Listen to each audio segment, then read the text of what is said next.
नांदेडच्या नायगाव येथील शरदचंद्र महाविद्यालयाच्या वनस्पतीशास्त्र विभागाचे सहाय्यक प्राध्यापक दर्शन तळहांडे यांनी सहसंशोधकांसह विकसित केलेल्या स्वदेशी तंत्रज्ञानाला भारत सरकारच्या भारतीय पेटंट कार्यालयाकडून अधिकृत पेटंट प्रकाशन प्राप्त झालाय.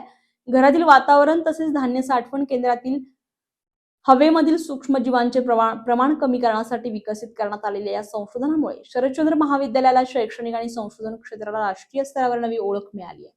स्टार महाराष्ट्र न्यूज साठी तानाजी शेळगावकर, नांदेड. रामभाऊजी तळहांडे. मी शरदचंद्र महाविद्यालय नायगाव येथे वनस्पतीशास्त्र विभागात सहाय्यक प्राध्यापक म्हणून कार्यरत आहे. आमचं जे संशोधन आहे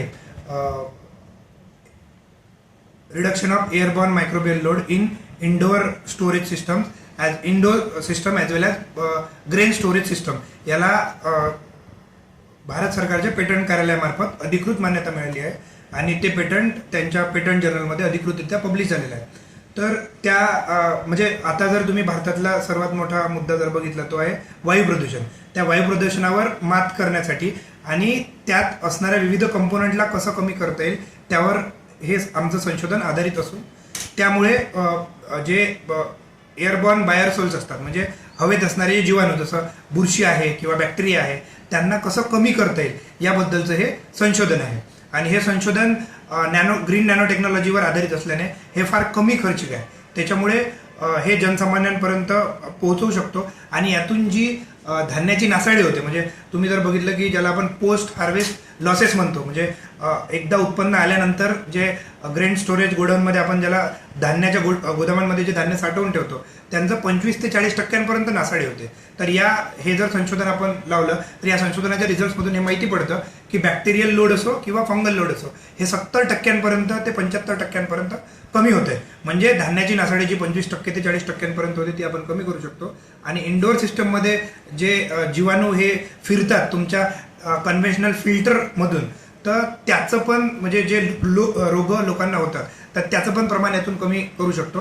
कारण बॅक्टेरिया आणि फंजाई जे तुमच्या इंडोर सिस्टममध्ये ते कमी होतील त्याच्यामुळे ते पण कमी होणार आहे. जे ट्रॅडिशनल तुमचे जे फिल्टर होते जे तुम्ही आधीपासून वापरत आलात तर त्यात फक्त डस्ट ट्रॅप होते म्हणजे PM 2.5 किंवा PM 10 याचे पार्टिकल फक्त ट्रॅप होतात म्हणजे ते तिथून अडकून राहतात.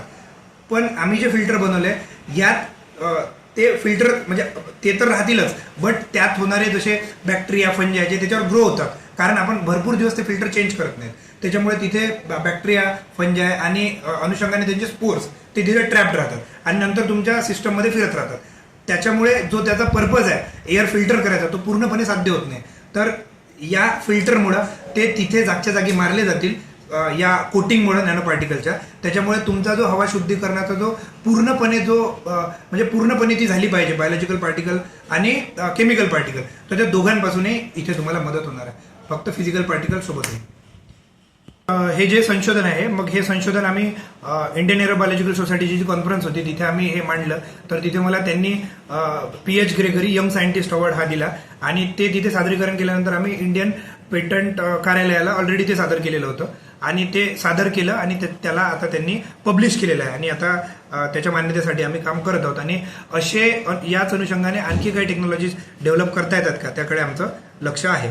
आणि हे संशोधन करत असताना महाविद्यालयाचे जे प्राचार्य आहेत professor doctor Balbhim Waghmare sir यांनी यात मला वेळ आणि ते संशोधन मॅनेज करण्यासाठी भरपूर सहकार्य केलं तर त्यांचा मी भरपूर आभारी आहे. त्याच्यानंतर आमच्या वनस्पतीशास्त्र विभागाचे विभाग प्रमुख तथा महाविद्यालयाचे उपप्राचार्य डॉक्टर श्याम पाटील सर यांनी पण वेळोवेळी त्यासाठी मार्गदर्शन करून मदत केली. ते पण म्हणजे त्यांचं पण मी इथे आभार मानतो. सोबत आमचे जे सहसंशोधक आहेत अजिंक्य बोरकर जे आपलं ब्रिजलाल बियाणी विज्ञान महाविद्यालय अमरावती येथे कार्यरत आहेत. त्यानंतर डॉक्टर सचिन तिप्पट जे नरसम्मा महाविद्यालय अमरावती येथे कार्यरत आहेत. तसेच माझे रिसर्च गाईड ज्यांनी या सर्व संशोधनात मला मुलाची भूमिका बजावली त्या professor doctor Suvarna Patil madam ज्या तायवाडे महाविद्यालय कोराडी नागपूर येथे कार्यरत आहेत त्यांनी मला मुलाचं मार्गदर्शन दिलं.